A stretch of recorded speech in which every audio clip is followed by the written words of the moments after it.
ನಮಸ್ಕಾರ.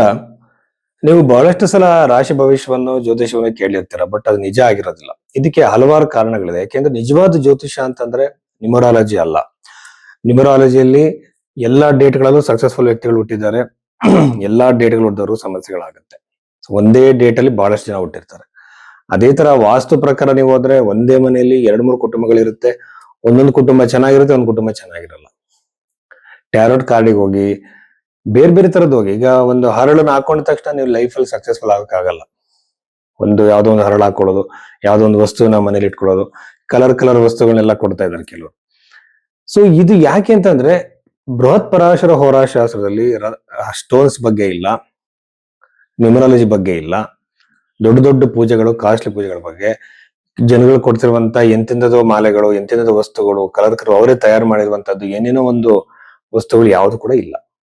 ಯಾಕೆ ಅಂತಂದ್ರೆ ಬೃಹತ್ ಪರಾಶರ ಹೋರಾಶಾಸ್ತ್ರ ಹೇಳುವಂತದ್ದು ಏನಂದ್ರೆ, ಪರಾಶರ ಮಹರ್ಷಿಗಳು ಕರ್ಮಕ್ಕೆ ಅನುಸಾರವಾಗಿ ನಾವು ನಮ್ಮ ಫಲವನ್ನ ಪಡಿತೀವಿ ಅಂತೇಳಿ. ಸೊ ಅದರಲ್ಲಿ ಬದಲಾವಣೆ ಮಾಡ್ಕೊಳ್ಳಕ್ಕೆ ಕಷ್ಟ, ಬಹಳ ಕಷ್ಟ. ಅದಕ್ಕೆ ಅವ್ರು ಹೇಳಿರುವಂತದ್ದು ಮಂತ್ರ ಜಪಗಳು, ದಾನಗಳು ಮಾತ್ರ. ಸೊ ಮಂತ್ರ ಜಪಗಳು ಅಂದ್ರೆ ಯಾವ ಗ್ರಹದಿಂದ ಸಮಸ್ಯೆ ಆಗ್ತಿದೆ ಆ ಗ್ರಹಕ್ಕೆ ಮಂತ್ರ ಜಪಗಳು, ದಾನಗಳು ಆ ಗ್ರಹಗಳಿಗೆ ಸಂಬಂಧಪಟ್ಟಂತೆ. ಕಾರ್ಮಿಕ್ ರೆಮಿಡಿ ಅಂತಾರೆ. ಈಗ ಶನಿಯ ಪ್ರಭಾವ ನೀವು ಜಾತಕದಲ್ಲಿ ಅತಿ ಹೆಚ್ಚಾಗಿದ್ದು ನಿಮ್ಗೆ ಸಮಸ್ಯೆ ಆಗ್ತಿದ್ದಾಗ ಶನಿ ರೆಪ್ರೆಸೆಂಟ್ ಮಾಡುವಂತಹ ವಯಸ್ಸಾದವರಿಗೆ ಸಹಾಯ ಮಾಡುವುದು, ವೃದ್ಧಾಶ್ರಮಗಳಿಗೆ ಸಹಾಯ ಮಾಡುವುದು, ಈ ತರ ಇದೇ ಹೊರತು ಇವೆಲ್ಲ ಜ್ಯೋತಿಷ್ಯ ಅಲ್ಲ. ಹಾಗಾಗಿ ನಿಜವಾದ ಜ್ಯೋತಿಷ್ಯ ಏನಂತ ಜನಗಳು ತಿಳ್ಕೋಬೇಕು. ಮತ್ತೆ ಜ್ಯೋತಿಷ್ಯರು ಹೇಳಿದಂಥದ್ದು ಯಾಕೆ ಸುಮಾರು ಸಲ ನಿಜ ಆಗಲ್ಲ ಅಂದ್ರೆ, ಒಂದು, ನಿಮ್ಮ ಡೇಟ್ ಆಫ್ ಬರ್ತ್ ಟೈಮ್ ಸರಿ ಇರಲ್ಲ. ಎರಡನೇದು, ನಿಮ್ಮ ಡೇಟ್ ಆಫ್ ಬರ್ತ್ ಟೈಮು ಸರಿ ಇಲ್ಲ ಅಂದ್ರೆ ಅವ್ರಿಗೆ ಹೇಗ್ ಭವಿಷ್ಯ ಹೇಳ್ಬೇಕು ಅಂತ ತುಂಬಾ ಜ್ಯೋತಿಷ್ಯರಿಗೆ ಗೊತ್ತಿಲ್ಲ. ನಾನು ಅನುಸರಿಸೋ ಪದ್ಧತಿ ಏನಂದ್ರೆ, ನಿಮ್ಮ ಜಾತಕದಲ್ಲಿ ಮತ್ತೆ ನಿಮ್ಮ ಹಸ್ತದಲ್ಲಿ ಇರುವಂತಹ ಲಕ್ಷಣಗಳನ್ನ ಎರಡನ್ನೂ ಕೂಡ ನಾನು ಗಮನಿಸಿ ಅನ್ವಯಿಸಿ ಹೇಳ್ತೀನಿ. ಯಾಕೆಂತಂದ್ರೆ ನಾಡಿ ಜ್ಯೋತಿಷದಲ್ಲಿ ಹಸ್ತದಲ್ಲಿರುವಂತ ಲೈನ್ಸ್ ಒಬ್ರಿಗಿದ್ದಂಗೆ ಇನ್ನೊಬ್ರಿಗೆ ಇರಲ್ಲ. ಅದನ್ನು ಗಮನಿಸಿ ಜಾತಕವನ್ನ ಮ್ಯಾಚ್ ಮಾಡಿದಾಗ ಬರ್ತ್ ಟೈಮ್ ಸರಿ ಇಲ್ಲ ಅಂದ್ರೂ ಕೂಡ ನಾವು ಪ್ರೆಡಿಕ್ಷನ್ಸ್ ನ ಕೊಡ್ಬೋದು, ಬಹಳ ಈಸಿಯಾಗಿ ಹೇಳ್ಬೋದು. ಇದು ಜ್ಯೋತಿಷ್ಯ ಆಗುತ್ತೆ. ಅದು ಬಿಟ್ಟು ನೀವು ಬರೀ ರಾಶಿ ಮೇಲೆನೆ ಎಲ್ಲ ಹೇಳ್ಬಿಡ್ತಾರೆ, ಎಲ್ಲಾನು ಕೂಡ ಜಮ್ ಸ್ಟೋನ್ಸ್ ಹಾಕೊಳ್ಳಿ ಅಂತ ಹೇಳ್ಬಿಡ್ತಾರೆ, ಹೆಸರು ಚೇಂಜ್ ಮಾಡ್ಕೊಳ್ಳಿ ಅಂತ ಹೇಳ್ತಾರೆ. ಒಂದೇ ಹೆಸರಲ್ಲಿ ಸಕ್ಸಸ್ಫುಲ್ ಆದವರು, ಫೇಲ್ಯೂರ್ ಆದವರು ತುಂಬಾ ಜನ ಇದ್ದಾರೆ. ಸೊ ಇದು ನಿಜವಾದ ಜ್ಯೋತಿಷ್ಯ. ಹಸ್ತ ಸಾಮುದ್ರಿಕೆಯನ್ನ, ರೇಖೆಗಳನ್ನ, ಜಾತಕವನ್ನ ಮ್ಯಾಚ್ ಮಾಡೋದೇ ನಿಜವಾದ ಪದ್ಧತಿ. ಸೊ ಇದು ನಮ್ಮ ಋಷಿಗಳ ಕಾಲದಿಂದಲೂ ಇದೆ.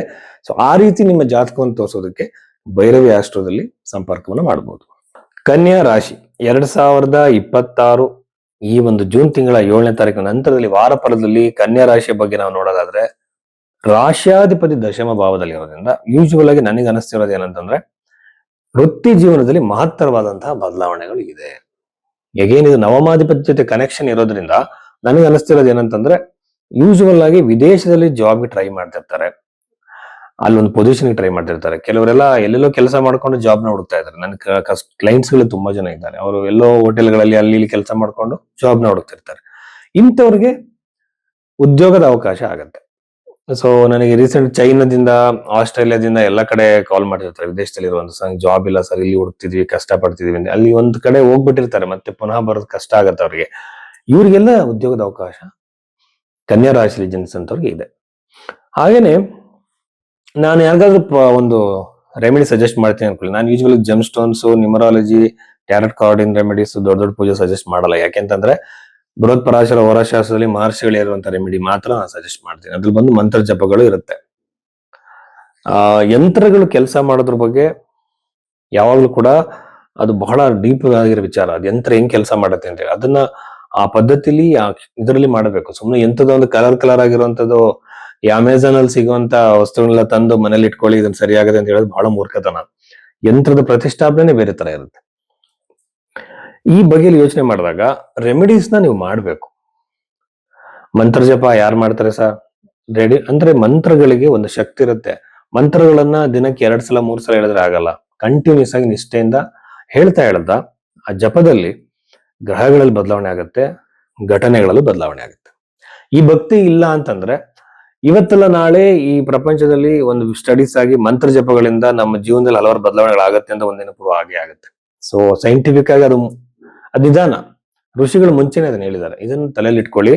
ಗ್ರಹಗಳಿಗೆ ಮಂತ್ರ ಜಪಗಳನ್ನ ಮಾಡೋದ್ರಿಂದ 100% ಇದಾಗುತ್ತೆ. ಬಟ್ ಇದನ್ನು ಕಳ್ಕೊಳ್ಳೋದು ಏನು ಇರಲ್ಲ. ಇದಕ್ಕೆ ಲಕ್ಷಾಂತರ ರೂಪಾಯಿ ಖರ್ಚಾಗೋದಿಲ್ಲ. ಬಟ್ ಪ್ಲಸ್ ನೀವು ಒಂದು ಮಂತ್ರ ಜಪ ಮಾಡೋದ್ರಿಂದ ಮನಸ್ಸು ಕೂಡ ಪ್ರಶಾಂತವಾಗುತ್ತೆ ಅಲ್ವಾ?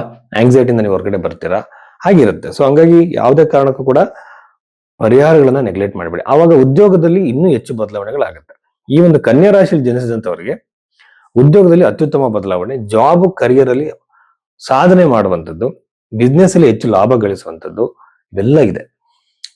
ಬೇರೆ ಬೇರೆ ಸ್ಟೇಟ್ ಗಳಿಗೆ ಇಂಪೋರ್ಟ್ ಎಕ್ಸ್ಪೋರ್ಟ್ ಮಾಡ್ತಿರ್ತಾರೆ. ತಮ್ಮ ಪ್ರಾಡಕ್ಟ್ಸ್ ನ ಬೇರೆ ಸ್ಟೇಟ್ ಗಳಿಗೆ, ಜಿಲ್ಲೆಗಳು ಕಳಿಸಲು ಅನುಕೂಲ ಆಗುತ್ತೆ.